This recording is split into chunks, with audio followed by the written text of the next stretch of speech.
In a tragic escalation of violence in Uttarakhand's Haldwani, the demolition of an illegal madrasa and an adjoining mosque has resulted in the deaths of 4 individuals and injuries to 250 others.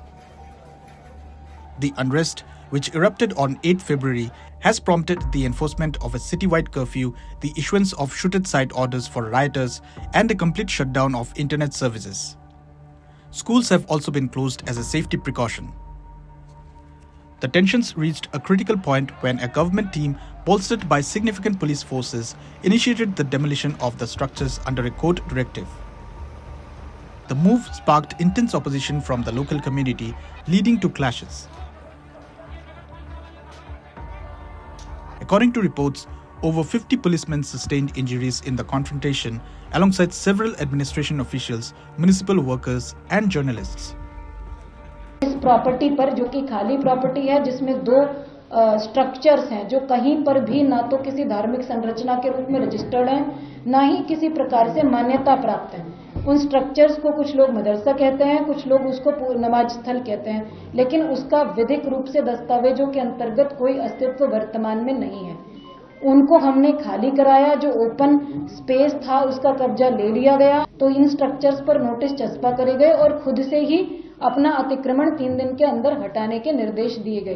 3 दिन के अंदर अतिक्रमण न हटाए जाने की दशा में या तो अपने अभिलेख प्रस्तुत करेंगे जिससे स्वामित्व सिद्ध हो सके, या तो हटाएंगे, अदरवाइज नगर निगम द्वारा हटा दिया जाएगा। ये बिल्कुल क्लियर इंस्ट्रक्शंस संबंधितों को 30 तारीख को दे दिए गए थे। The violence saw mobs setting vehicles ablaze and engaging in stone pelting, forcing police to respond with tear gas. Chief Minister Pushkar Singh Dhami, responding to the incident, stated that the team had been dispatched to carry out the demolition after a court order. Haldwani के बनभूलपुरा क्षेत्र में न्यायालय के आदेशों के क्रम में प्रशासन की टीम अवैध अतिक्रमण को हटाने गई थी। वहां पर कुछ अराजक तत्वों के द्वारा पुलिस के साथ झड़प हुई है, पुलिस के साथ संघर्ष हुआ है वहां पर, और कुछ पुलिस के लोगों को, प्रशासन के लोगों को चोटें आई हैं। वहां पर अभी तत्काल अन्य कंपनियां पुलिस की और केंद्रीय बलों की भेजी जा रही है।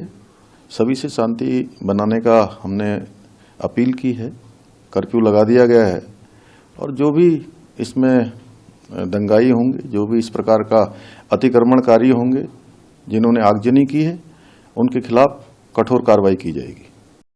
स्थिति ये थी कि मैं जब अपने घर के पास पहुंचा, मेरे घर के बगल से मुस्लिम लोगों का घर है, और मैं किसी सिलसिले से आगे रुका, जैसे अपनी गाड़ी रोक के, तो मैंने देखा अपनी पहली बार ऐसा कि पुलिस प्रशासन कई संख्या में, मतलब सैकड़ों की संख्या में भागता हुआ आ रहा अपनी जान बचाने के लिए। और वो लोग पथराव कर रहे थे, घेर के पथराव उनके ऊपर कर रहे थे। महिलाएं सर में फटे हुए, और ये बहुत बुरी तरीके, किसी का पेट टूटा हुआ, किसी का हाथ में वो तकलीफ।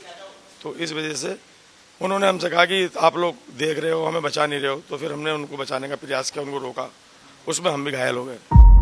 Municipal Commissioner Pankaj Upadhyay declared the madrasa and mosque as unauthorized constructions, revealing previous actions by the Haldwani civic body against similar encroachments. The Uttarakhand High Court has scheduled a hearing for 14th February.